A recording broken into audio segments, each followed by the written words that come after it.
No, brings actually. you inner satisfaction and joy. It I does. know that you have one more thing over others.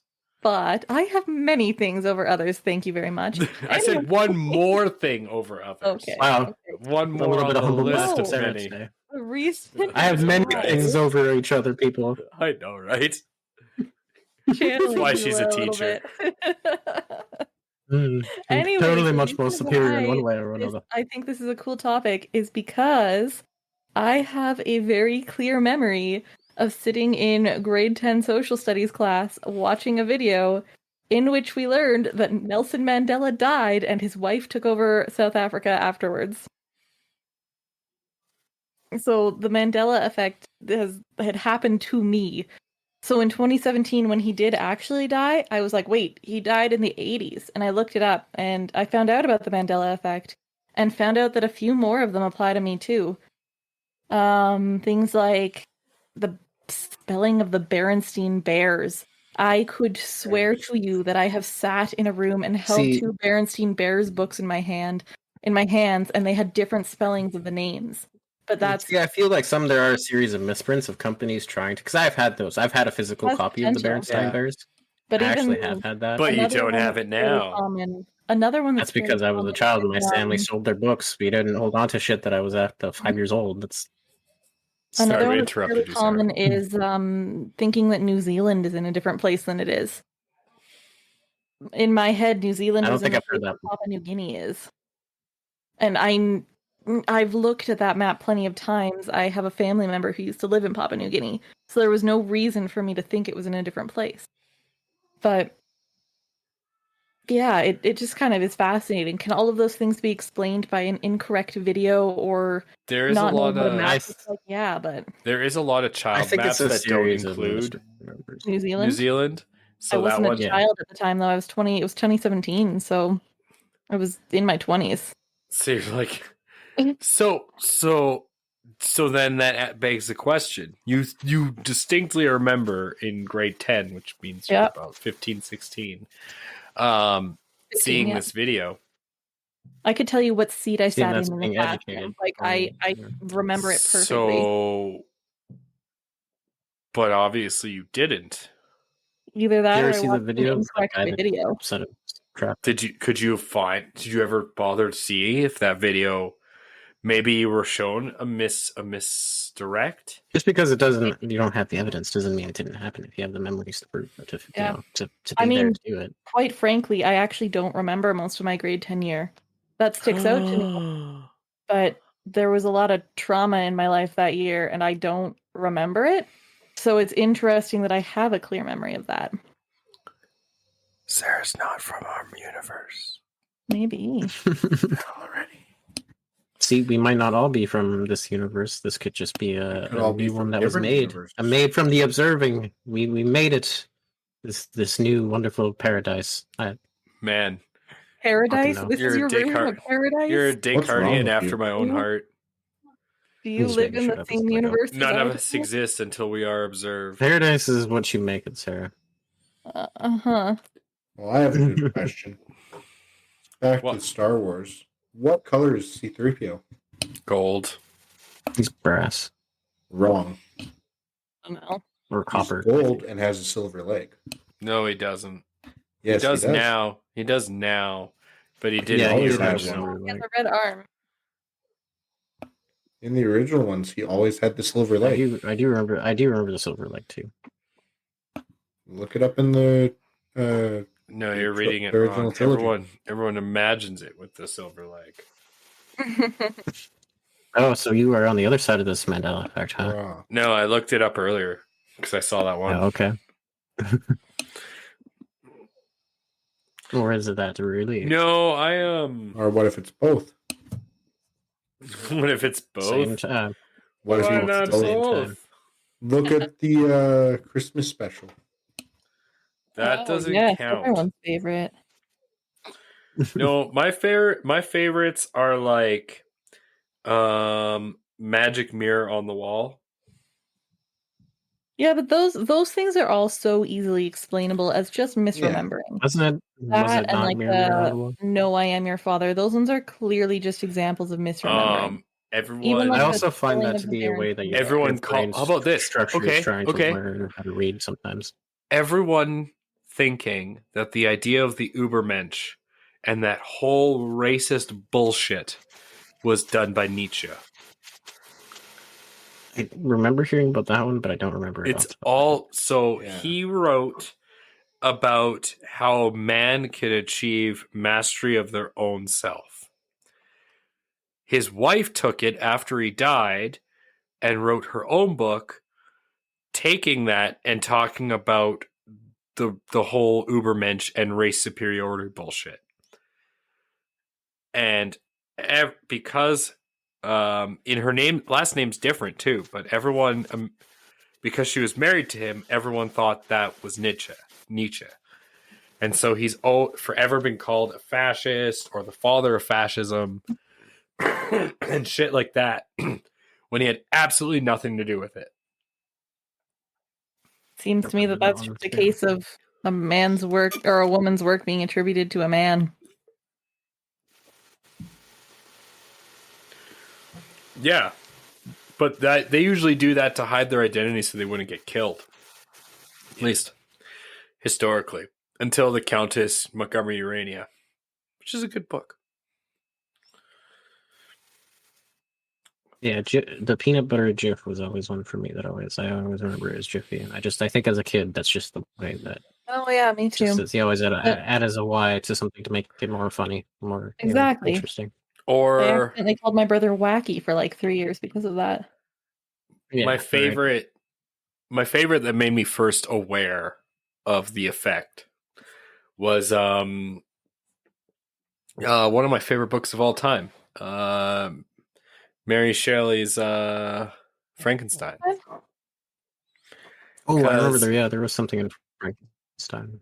Well, I don't remember what it was, but I remember hearing there was something about Frankenstein. Who's Frankenstein? It's the doctor. Yeah. Yeah. Well, the idea is everyone remembers it as the monster. A monster, whereas it's Frankenstein's monster. But it's Frankenstein's monster.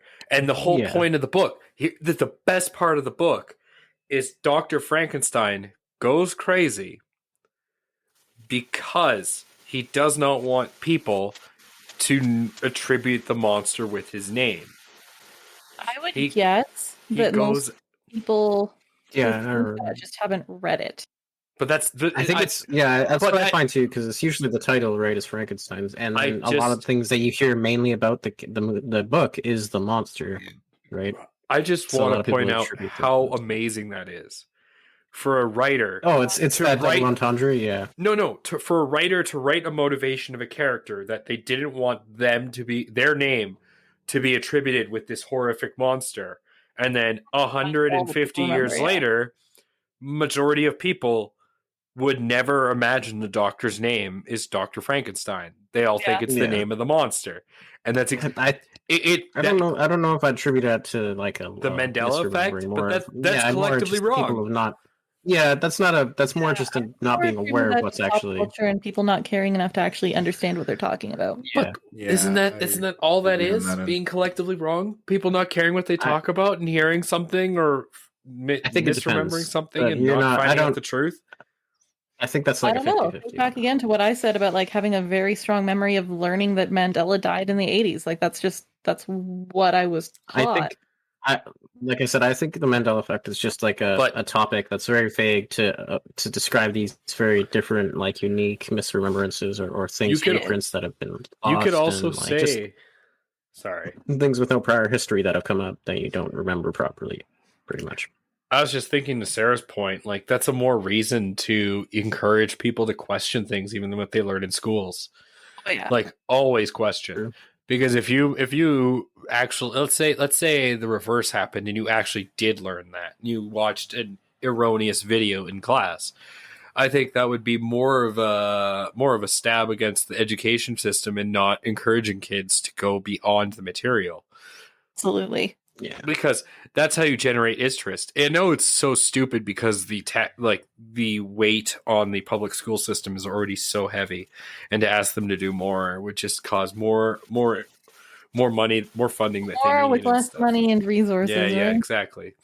But if we could, like, I would imagine like that would be the most ideal school. Would be like mini universities. A lot of political You just give schooling. You have like a general education where you just give kids knowledge, and whatever they find interesting, they pursue on their own means. You just give them the means. That's what I'd like it to be like, because there's a lot of things I'd like to learn. Recommend getting kids to actually do it. I said this is my dream. Yeah. The idea is teaching people to value learning, right? Yeah. And learning is something that we should do at every step, even and not seeing learning as a chore, like studying. You know, it's something that you just do actively and passively sometimes. Yeah, I agree. That's great. But then the reality of things is that children just want to play video games.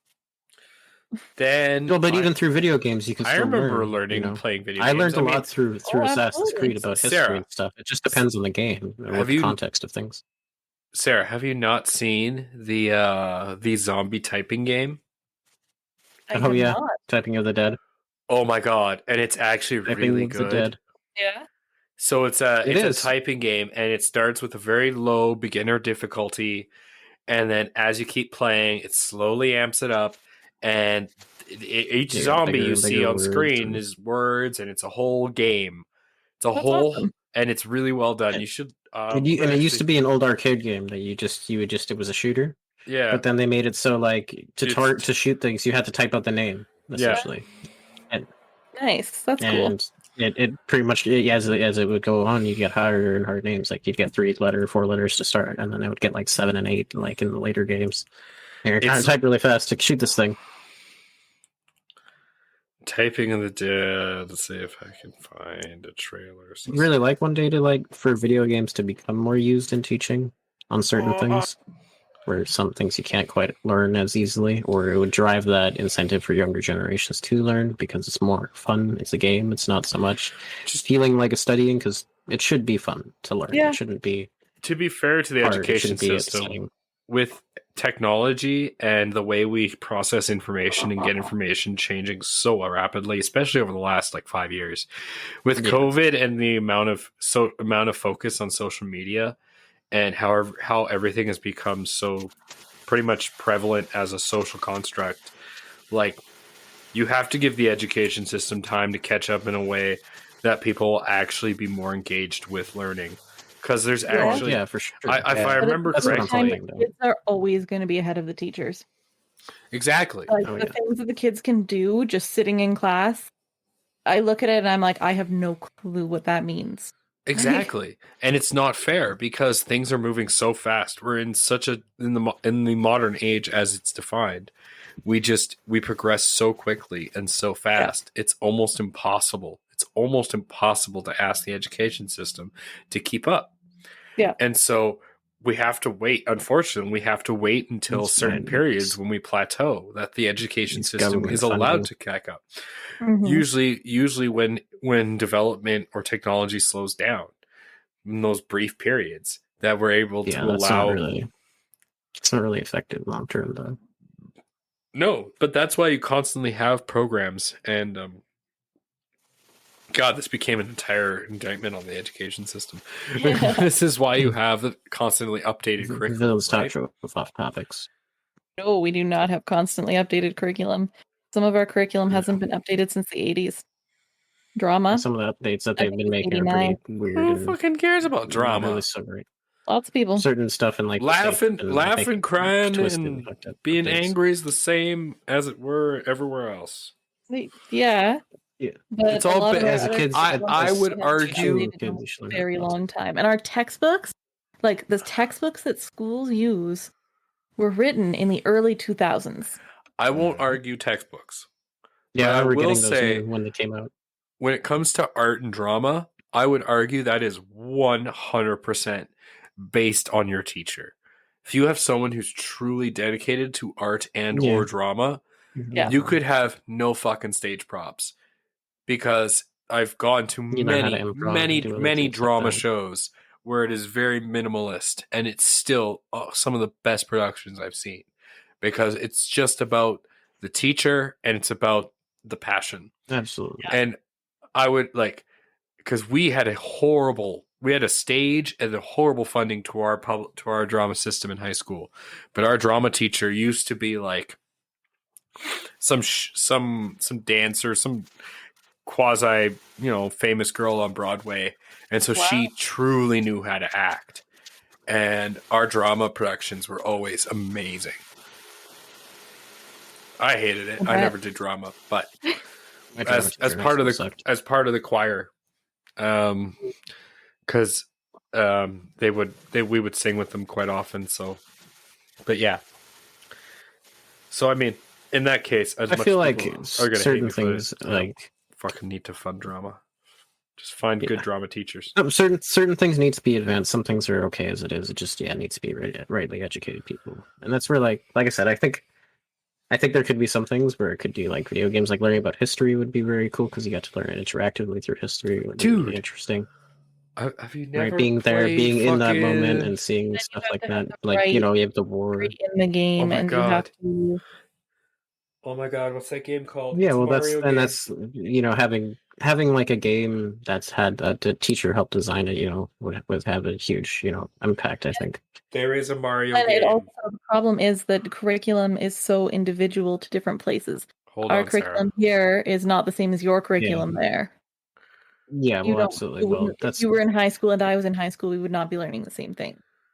That's where you nowadays with like indie games and stuff like that, you can kind of get a few different designers to kind of like make privatized-ish games in a sense, because you don't need a huge developer. You just kind of need people who know how to have the right coding and the right programs. To spend money.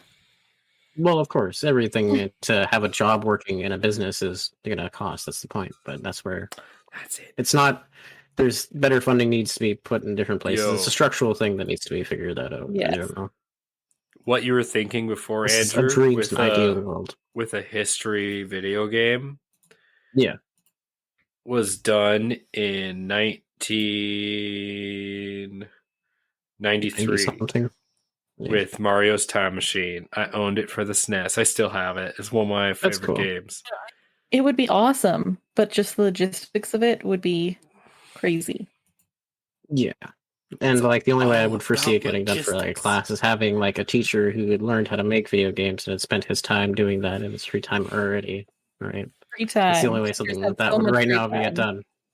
To make video games just for school. Well, he would have. Yeah. Well, he would have. If someone who had been a designer had already gone through the time to do it before he became a teacher, so he already has an alpha built. On a side note, one of my favorite science fiction writers of all time, Isaac Asimov, had really no respect for we'll say blue collar workers, and so in one of the futures that he imagined, people that do things like fix cars or menial jobs, they actually not get an education system. They'll just have the job labor and the ability to do it imprinted on their brain, because they're not capable of higher levels of thinking. So they're easily just these instructions are basically, but they're not, they're free thinking. Like they still make a wage, but like people who can like think and who like have an active brain, they're put into like this utopia society where they sit and do nothing but think of magical ways and advancements to technology. It's actually one of my favorite short stories. But that's a wild theory. It's pretty nuts. Utopia. But the thing about Isaac Asimov is he writes it and it sounds so believable, because there's a scene where like the main character of this short story meets his best friend, and his best friend was like taught to make this one engine, but he can't make this other engine, even though it's only one part is different. Like the way it's described in the book, described in the short story, is that this one little piece that doesn't even have anything to do with the function of the engine is what's different. And because it's different, his friend will refuse to work on it because he doesn't know how to work on those engines. Maybe just because they have a different name, because he was imprinted with the previous model. It's nuts. Good old Isaac Asimov. See, and imagine like in a thing like teaching for like story comprehension. Imagine having like a VR stuff where you could be in the book and you have a voice that's reading the book to you, and you can see the text, and you're watching Moby Dick, when you watch a whale come out of the water and eat a little ship or something like that, or or like Brian's song. You're watching this whole tale of like this dude trying to help his buddy go through football, right? Yeah. Yeah, well, these really cool Brian's songs and song. these different. Yeah, I know. I I get to know. read it. I know. Brian's Winter and Hatchet. Brian's song was about. I think it was a time. It was a story that was during segregation where this college kid. It was this athlete, this African athlete who had been sponsored by this university. It was one of the first few that had been during the time where they were trying to change things.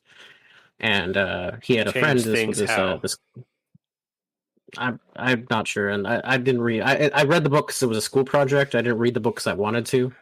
Watch it be like one of like. I'm gonna look it up. Watch it be like some like it's a pretty modern Prize story. winning, like Yeah, probably. super time honored classic book. It's a feel good story where it's called? Like it's Brian's song. It's an older book. I recognize that name. There's a 1971 film. Yeah. It might have been, yeah. So the kids I work with, they have time to silent read regularly. And it is like pulling teeth to get them to actually do it. And it's ridiculous. Yeah. If I was in high school and was allowed to read during class, like Great that Metallica song. That was the good day. Well, because back in the day, books were your I'm not that old. But these kids, like, they legitimately that's how fast things have advanced, right? Drives me crazy. Like, they that's what I mean. Imagine then if like story comprehension was a video. Staring at a bookshelf than spend 10 minutes reading a book. I don't get it. We had that's hard because you have to find, like, at school I had a teacher that had to show me the fun of reading, right? What do you enjoy a lot of it? Having the imagination to actually comprehend a story and see it and be there and feel for these characters and stuff, As a kid you don't really understand it. It's just text on a page.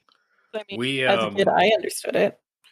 We had it all through English in our high school.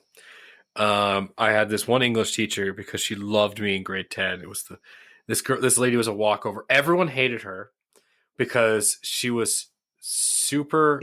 She was one of those teachers that she hated everyone, but for some reason I just knew how to play her like a fiddle, and But one thing she would do is same thing. She'd make us read for 10 minutes every day in class, but she wouldn't give us a book list.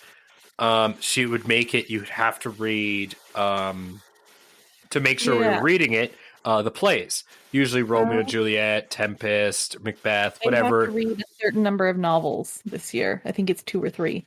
Anyway, and they all complain about it constantly. Like 2 novels in a year.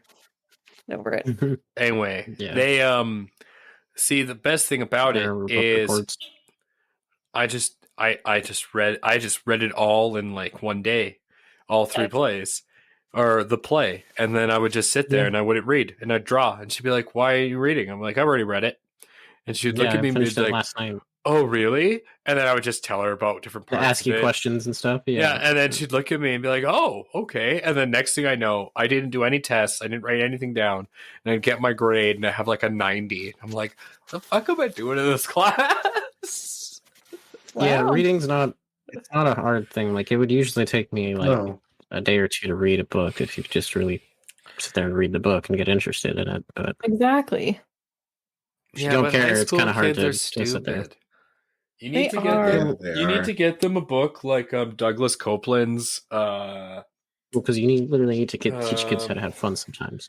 Oh, one of them Generation X. The Tempest the other day and actually really loved it. That was a shock.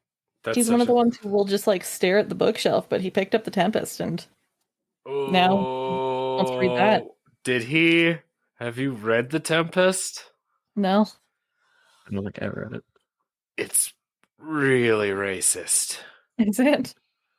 Yeah. You learned something new, right? Good to know. It's about a white guy named Prospero who comes to an island inhabited by Caliban and his people, and he calls them very, very rude words because he's I doubt that he got that far. He's actually really sensitive to that kind of stuff. So Oh, that's like the Maybe Denise first. Lee Are you took kidding me? That's in the beforehand. Learn not to. That's Okay, before in you that even case, learn the he- beginning. He may not have understood it. Then That too. He certainly, I feel pretty confident with this particular kid that he did not love it because I Yeah, was if you've ever experienced racism, it's to like read it, it's something like that you, it's honestly it's the Merchant of Venice for people who are of color. Where my people do not like the Merchant of Venice because it paints Jews in a bad light, and it pretty much makes read The Merchant of Venice. it's basically a hate piece towards my people by Shakespeare. Really? Yep. Oh, dude, it's so bad. Wow. Because I forget his name. It's so the name of the main character or the main I guess antagonist, the Jew. He has every right because they basically scan him out of his money, his daughter, and everything he owns, and everyone that's laughs about it, stupid. and that's considered a good ending. It's Oh. ridiculous. Oh yeah. Oh yeah. All right. It's bad. Shakespeare was And racist. Good to know. that is the same thing about the Tempest. They take it's Caliban's time of culture ignorance. back then, family right? out. So they take Caliban's they take all of Caliban's wealth. They take all of Caliban's family, the place where he lives, and then they turn all the magical folk because they don't look like him or his people.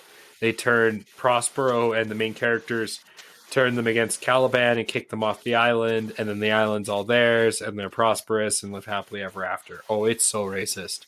Okay. Like, and fun. it is not it is unapologetically racist in the Shakespeare fashion. So I would real if you have a kid who's sensitive to that, who's reading The Tempest, you might need to unpack because they might not know what they're reading. He almost certainly does not. Because they might need to unpack that because it is extremely racist. I actually gave my my younger brother, I think, his first novel when I went to go see my mom for the weekend.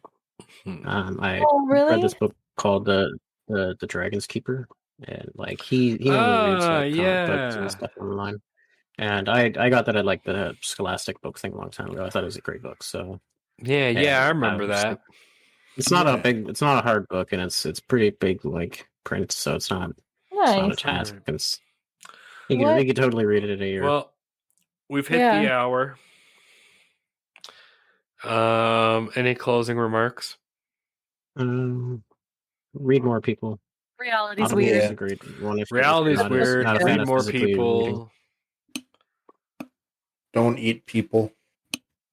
Yeah. Don't eat Stop people. to ask yourself. There you go. Are you really from a multiple universal dimension that you're really not sure about? That being said, because who knows? I am sorry you had nothing better to do out there in cyberspace. I'm glad you spent it with us here. I am C4. Are you remembering this differently? We don't know. That's Check it out later. Again? Beside me is I don't Sara know Vike. anymore. Across What this are we Great doing? Grease Goblin. Remember, you can catch the Villains Talk Show anywhere you get your podcasts. Who am I if you're not you? Even Facebook does podcasts now. If you're in America, you can get podcasts. You can get the Villain Talk Show there. Just search it. Search the Villains Talk Show. Here in America, I can't abide by that. I said North America. Okay. Anyway, you can get the podcast anywhere you search the Villains Talk Show. Just so everyone knows, we do use Buzzsprout.